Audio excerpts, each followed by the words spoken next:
It's your boy, Mark Gray, the HBCU OG, going straight, no chaser. And it's now official, boys and girls. Grambling has the most tone-deaf athletic department in all of HBCU sports. Remember, this is the same place that rained their favorite son, Doug Williams, for trying to replace mildewed, staph-infected equipment in the football locker room for fear of catching a, quote, minor NCAA rules infraction. Well, they just cut the entire volleyball team, so new coach Chelsea Lucas, reportedly a Grambling alum, can replace them with a team that she's bringing from her old school, Arkansas Pine Bluff.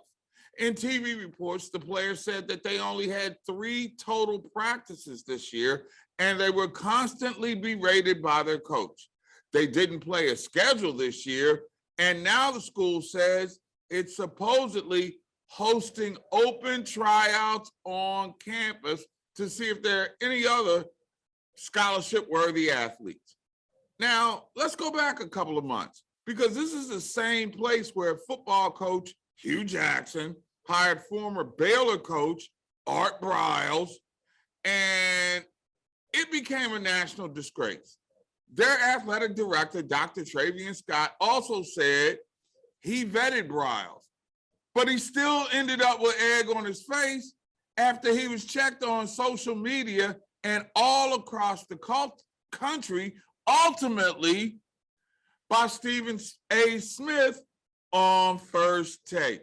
Now that brain surgeon, Scott that is, doubles down on this move by invoking the laws of the transfer portal. Quote, just as the transfer portal empowers student athletes, said Scott in his statement, mind you, our coaches are empowered to make decisions they deem necessary to advance their college programs. All right, for the sake of argument, let's say he's right. However, if it was going to go down for real like that, the decent thing would have been to do would be to let the kids know, say, in late February or early March, so that they can make arrangements to transfer and try to finish their college education. Why?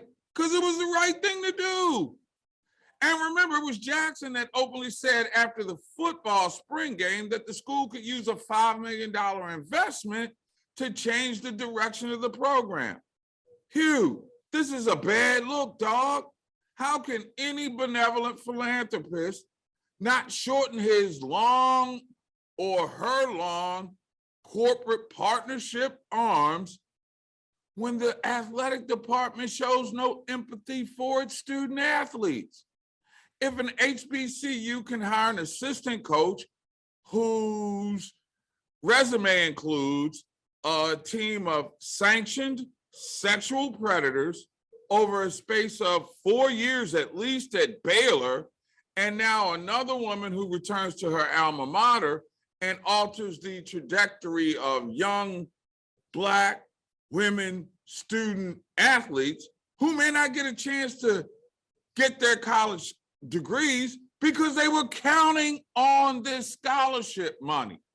To me, folks, that qualifies as despicable, callous, and humane. Shame on you, Grambling. You're supposed to be better than that. Somewhere right now, Coach Eddie Robinson has to be turning over in his grave. I'm Mark Gray, the HBCU OG, giving it to you straight, no chaser, for the HBCU Sports Nation. 1, 2, 3, hit it! Black out and blue. Ride, ride, ride.